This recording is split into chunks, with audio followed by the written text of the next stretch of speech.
full walkthrough of a Ryobi, the 40V Expandit attachment capable weed eater or a string trimmer, whatever you want to call it.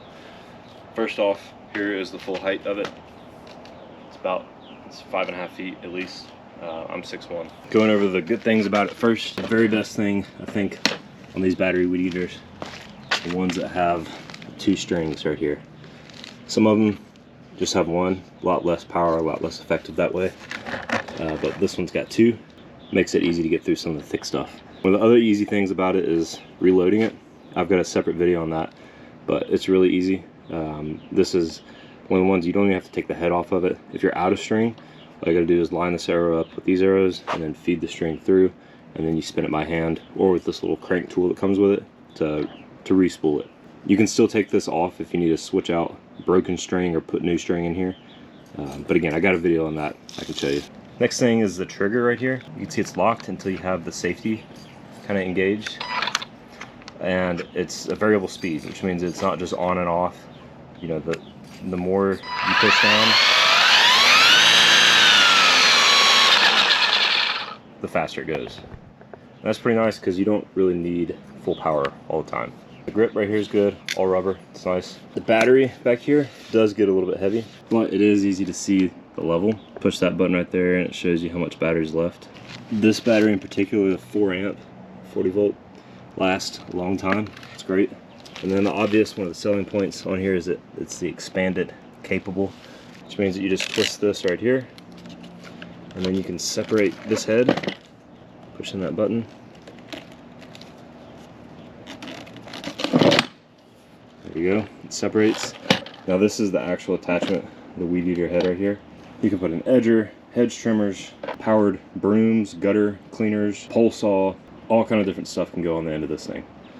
And then your head right here, and then your main unit, this portion of it right here, is what stays the same and stays with you. So that's kind of cool. One of the other good things, and maybe this is kind of the obvious one, but it's got some, it feels solid. It's got metal parts on it.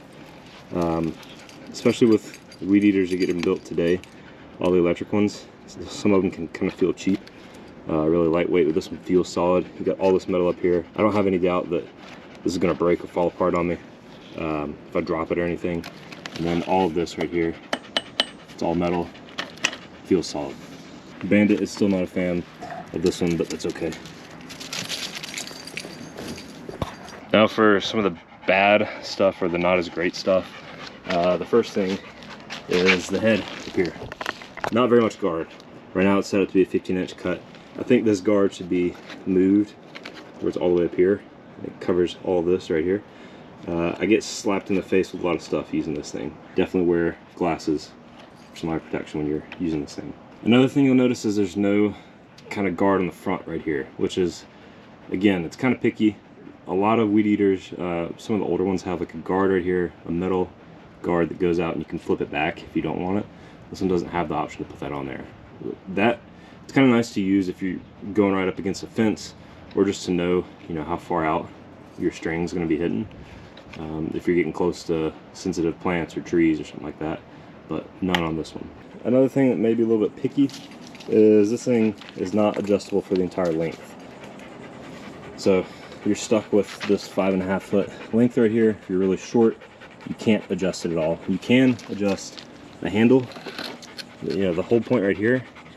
You just unscrew this wing nut. It's a plastic wing nut, and you can slide this up and down to wherever you need it. But other than that, total length is not adjustable. Last thing down here on the head is, because of the way it's made, it's a little bit difficult to use as an edger. It's kind of nice to have a dual purpose, you know, string trimmer or weed eater and an edger. But this one you just kind of have to hold it upside down, which is how you do it with most weed eaters. But some of the electric ones though have functions where you can flip this whole head either 90 degrees or 180, and then you can hold it in the same position, and this is upside down at that point. Basically, to use it as an edger from here, I just hold it like this, so it's upside down. Go kind of like this, and then just use my thumb here on the trigger. You can still do it, it still works. Another downside that I consider a downside, that I'm aware of, there's no way to hang this thing up. Again, it's a nice feature on some electric weed eaters that you can hang them up when they're not in use. But you know, this one is 5.5 feet long, so maybe they're not expecting you to hang it up.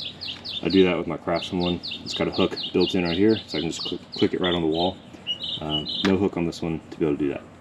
The other thing, again, picky, but this battery is pretty big. It's also a little bit heavy, but there's good and bad things about this battery. Like I said, one of the things, it's easy to tell the level right here. They last a while, so that's good. It charges really quick, but it's just big. And again, I'm comparing this to a V20 Craftsman battery.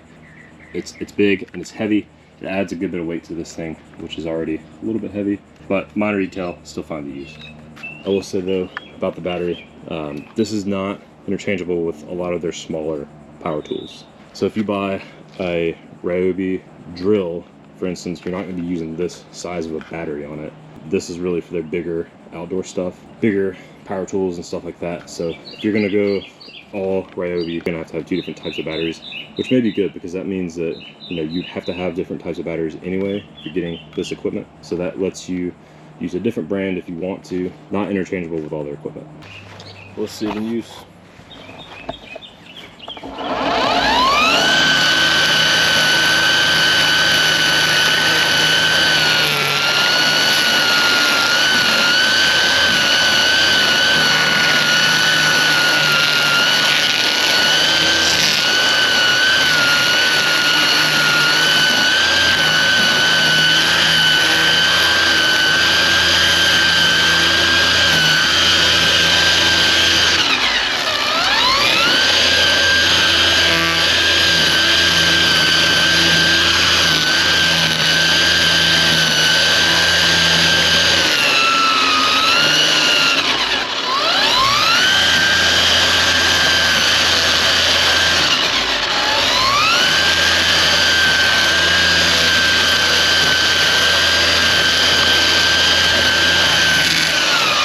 Overall, super nice, great to use, and the battery's got half a charge left, and that's after weed eating all of 1/3 acre lot, and then hooking this up to the blower and blowing everything off too.